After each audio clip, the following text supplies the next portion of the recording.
Alors voilà, c'est sur cette note que prend fin le témoignage de celui qui était ministre des Transports au cœur du dérapage, du fiasco financier du programme SACLIC à la SAQ. Donc, un peu plus pas loin de 3 heures de témoignage de François Bonnardel, qui est toujours au Conseil des ministres maintenant comme ministre de la Sécurité publique. Tout de suite, on va faire le point. On va en parler avec nos juteurs qui suivent ça de manière microscopique depuis tout à l'heure. Donc, Gaétan, Rodolphe et Elsie, bonjour à vous trois. La question, parce qu'on va revenir là, parce qu'il y a énormément d'informations, mais avouez que la finale est assez spectaculaire. L'indice de bullshit du ministre, il a qualifié de honteuse l'attitude de la SAQ. Mais ma question est simple, puis rapidement, les trois. Elsie, je commence avec toi. Comment il s'en tire, le ministre Bonnardel, d'après vous? Elsie, d'abord. Je pense qu'aujourd'hui, il s'en tire assez bien parce que, dans le fond, il réussit à faire la démonstration que les napperons là, dont on parle, donc les informations soumises à son information, ont toujours reflété des chiffres faux. L'enjeu, c'est que pour faire SACLIC, si on veut, ça prenait, à titre d'exemple, des framboises puis des fraises. Puis tout le long, on parle juste des framboises. Mais de l'autre côté, il y a tout un autre contrat. Mais au plan politique, Elsie, ma question est celle-là. Alors, est-ce qu'il passe le test? Parce que c'était sans doute déterminant pour lui aujourd'hui. Ton opinion? Je pense que oui. Oui. Rodolphe?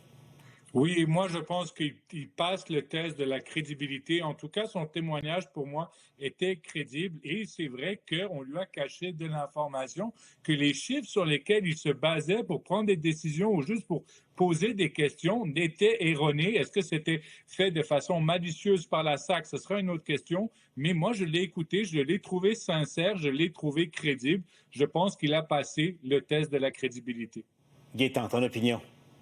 Oui, il a fait un très bon témoignage. J'ai quand même un petit bémol qui vient de la chose suivante. Les témoignages à date montrent assez clairement, avec peu d'équivoque, que les informations les plus importantes qu'il aurait dû savoir, si on accepte son témoignage, ont circulé autour de lui, mais beaucoup, beaucoup, beaucoup. Et là, tout son témoignage est basé, la crédibilité est toute basée là-dessus. Est-ce le juge Galland va accepter de conclure que même si ça circulait là, autour de lui, dans son bureau, son chef de cabinet, des communications avec le cabinet du premier ministre, jamais, en aucune circonstance, il en a eu connaissance parce que toute la base, le fondement de son témoignage, c'est j'ai rien su. Rien su, même si ça circulait en quelque part dans son bureau. Alors là, ça va être une question de perception du juge. Et de crédibilité. Et on le rappelle, là, je vous pose la question parce que le ministre Bonnardel a dit en Chambre qu'il n'avait jamais été mis au courant à temps du dérapage dans toutes ces étapes. Et là, au plan politique, ça lie un élu. Il ne peut pas induire la Chambre en erreur sous peine éventuellement de perdre son siège. Aujourd'hui, il témoigne sous serment. Donc, c'est important d'avoir ça à l'esprit. Pour ceux et celles là, qui se joignent à nous, revoyons au fond le cœur de l'argumentaire du ministre François Bonnardel. Moi, je travaille avec un 458 et j'aurais dû avoir 638 millions de dollars parce que dans le 638, il y avait une phase de développement, il y avait une phase d'exploitation. Moi, j'ai pas ça. Donc, à ce moment précis, on travaille avec ce qu'on a, mais ce que j'ai appris grâce à vous, c'est que les documents de mon prédécesseur ou l'information que la SAC donnait à l'ancien gouvernement était différente de celle qui m'était donnée. Pourquoi? Donc, moi, je suis parti avec un document erroné dès décembre 2020 jusqu'à la fin du mandat. C'est pour ça que je vous dis que la pandémie a eu le dos large. Et si on m'avait donné le vrai portrait, le 638 et le 682, j'aurais été capable de faire la corrélation et de voir dans le 638, OK, il y a une phase de développement, il y a une phase d'exploitation, puis là, j'ai le 682. Et où votre phase d'exploitation? J'aurais été capable de faire la corrélation. C'est pour ça que je prétends aujourd'hui qu'on n'a pas voulu me donner les informations adéquates pendant toutes ces années. Pendant les 18 premiers mois, jusqu'à temps que le litige ou la discussion arrive, puis qu'on me dise, ne vous inquiétez pas, M. Bonnardel, il n'y aura pas de coût additionnel. Alors aujourd'hui, M. le commissaire, on apprend qu'il y avait un coût, pas juste à peu près, là. On parle de quoi, 200 millions? Elsie, c'est vraiment le cœur de son témoignage. Bien, oui, sauf qu'en même temps, c'est sûr qu'il y a eu des informations erronées. Mais si on prend le départ, lui, il commence son mandat avec un projet à 432 millions. Puis, 2 ans plus tard, on est rendu à 682. Donc, déjà, sous sa gouverne, il y a quand même un dépassement de coûts majeur. Mais très tard dans le mandat, puis le 152, selon lui. À 2 ans et demi du mandat. Donc, il y a quand même... Mais l'enveloppe était fermée, là, c'est tout le projet. Exactement. C'est l'autre extra là, qui est arrivé. Ben oui, mais l'autre élément que moi, je m'explique pas, c'est que, tu sais, Mme Tremblay nous a parlé, ben M. Bonardel, son staff hier, puis bon, M. Bonardel nous dit, bon, il y a eu renégociation du contrat, là, parce qu'à un moment donné, ça négocie dans les coins. Et donc, en 2020, la SAC réouvre le contrat avec l'Alliance. Puis là, à ce moment-là, à la SAC, puis il y a eu des témoignages précédemment, on sait déjà que le contrat va valoir 945 millions. Donc là, c'est quand même assez majeur d'ouvrir le contrat. Et là, le cabinet de M. Bonardel lui-même, personne ne pose plus de questions. C'est comme Mme Tremblay a arrangé ça, alors que dans le fond, il y a déjà des inquiétudes, parce que M. Bonardel le dit lui-même. Là, ça a été explosif quand on me l'a annoncé en 2021. Donc, il y a quand même plusieurs petits éléments qui laissent sur notre fin. Qu'est-ce qu'il a dit ensuite à Mme Guilbeault? Je veux dire, ça, on n'a pas eu de réponse. Il n'y a pas eu de question là-dessus. Là. C'est quand même particulier. C'est ça, parce qu'arrivent les élections 2022. François Bonnardel quitte les transports pour la sécurité publique. Il y a des échanges de renseignements lorsqu'il y a un remaniement comme ceux-là. Puis bon, aucune question sur ce que M. Bonnardel a dit à celle qui, au fond, qui a eu ça entre les mains. Puis en fait, tout ça, la bombe a éclaté alors que c'est Geneviève Guilbeault qui était là. Il y a d'autres éléments qui a retenu mon attention aussi, parce qu'on le sait, parallèlement, il y a ce que le ministre savait et ce qu'il ne savait pas, mais parallèlement à l'Assemblée nationale, la commission parlementaire qui est chargée d'étudier les crédits est chargée, au fond, c'est l'organisme de surveillance de l'administration publique. On sait, les parlementaires, la commission a été induite en erreur. Ça c'est clair.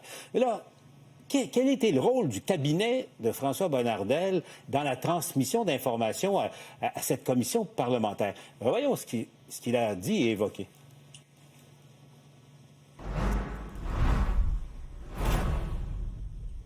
Est-ce qu'on est en mesure de... Puisqu'on ne vous a pas donné l'heure juste selon votre témoignage pendant 2 ans et demi, une fois qu'on vous la donne, est-ce que vous vous assurez, comme vous avez fait selon votre témoignage pour l'étude des crédits 22, s'il y avait eu des questions, il n'y en a pas, est-ce que vous vous assurez de dire à vos équipes, assurez-vous que toutes les redditions de comptes, notamment celle à la CAP, représentent la réalité et qu'on ne donne pas encore l'image parcellaire de 458 millions? Votre question, là, je la comprends, je la comprends mieux, là, mais à ce moment précis, j'ai pas mémoire. J'ai pas mémoire qu'on a eu une discussion avec mon chef de cabinet ou Alain spécifiquement pour exposer le fait qu'à partir de ce moment, pour l'année 2022, on devrait donner le portrait global. Parce que moi, j'ai pas eu l'information comme telle, comme j'ai déjà mentionné, de ces courriels entre la SAC et mes conseillers. Donc, je répète, si c'était monté à mon niveau, on aurait agi différemment, assurément. C'est ça, je me demande si ça n'aura pas des suites pour le ministre Gaétan. Là. Tu connais oui, moi, je suis content qu'on monte cet extrait-là parce que ça m'avait marqué, moi aussi. Écoute, quand on résume le témoignage de François Bonnardel aujourd'hui, là, il fait la démonstration, puis je lance pas de pierre, là. Il fait la démonstration qu'on peut rouler un ministre dans la farine sans problème. Ouais. C'est ça qu'il fait comme démonstration. Ouais. Et lui, il jette à peu près tout le monde, incluant son cabinet, sous l'autobus. Je leur ai dit, là, il y a eu des informations qui se sont rendues là. À la question qui vient d'être posée, qu'on vient d'entendre, là, il ne se rappelle pas si, devant l'énormité de l'affaire, il s'est assuré que les bons documents avec les bons chiffres allaient, à partir de maintenant, être envoyés à qui de droit correctement, notamment à l'étude des crédits. Écoute, c'est gros en soi, là, ça, là. Alors, quand on met ça bout à bout la journée, là, il est roulable dans la farine, et puis, à quelque part, ben, si ça finit par sortir, il n'y a rien qui se passe. Il est là, mon bémol. Et il a été, parce que c'est l'enseignement de la semaine aussi, les libéraux avant lui ont été roulés dans la farine. Bon, il nous reste que 2 minutes. J'ai une question toute simple pour vous. Où était Éric Kerr? Il y avait un ministre, il y avait un ministre responsable, Adolphe. Dans ce gouvernement-là, il y a eu un ministre. C'était son unique travail de veiller à la probité, au fonctionnement et à la fonctionnalité des systèmes informatiques. Du plus gros projet informatique, comment ça se fait que son ministère est là, son sous-ministre ou des gens de son ministère, que M. Bonnardel est même pas capable, même on dirait que M. Bonnardel était en difficulté de ne pas vouloir répondre en disant « je ne sais pas où il était, Éric Kerr », mais c'est vrai, il était où, Éric Kerr, dans tous ses rendez-vous? C'est aussi faire son travail de surveillance. Il ne l'a pas fait. Comment il pouvait être absent de rencontres? Ça, c'est impensable. Puis il n'y a pas eu de rencontre. Parce que, tu sais, plus globalement, tu te dis la gestion caquiste. Parce qu'on a le plus gros contrat. M. Kerr et M. Bonardel ne se rencontrent pas sur Casa pendant, c'est ce qu'il nous a dit, M. Bonardel. Ben oui. L'autre élément qui me laisse sur ma faim, en juin, le juin 2022, juste avant les élections, le conseil d'administration scinde un contrat, là, le 222 millions supplémentaires pour que ça passe en douce. Ouais. Mais pour pouvoir le faire, M. Kerr doit amener au Conseil des ministres une résolution permettant à la SAC de le faire. Donc ça, c'est assez surprenant de penser que Bonardel l'a pas su. Ne lui parle pas. Et lui rencontre le conseil d'administration dans les mêmes journées, puis il dit que tout va bien, puis qu'il est encore sur son 682. J'aurais aimé ça que le commissaire... La question reste lancée. Bon, je le rappelle, voilà pour François Bonnardel. On verra les suites de son témoignage.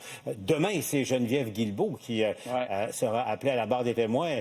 Gaétan, à suivre aussi en 10 secondes. Là. Oui, parce qu'en 10 secondes, tu sais, il y a la transmission, comme François Bonnardel l'a fait avec le Parti libéral. Il va y avoir la transmission envers Geneviève Guilbeault. Mais je retiens beaucoup le dernier commentaire du juge Galland. Comment ça se fait que dans un dossier comme ça, il n'y a jamais de procès-verbaux?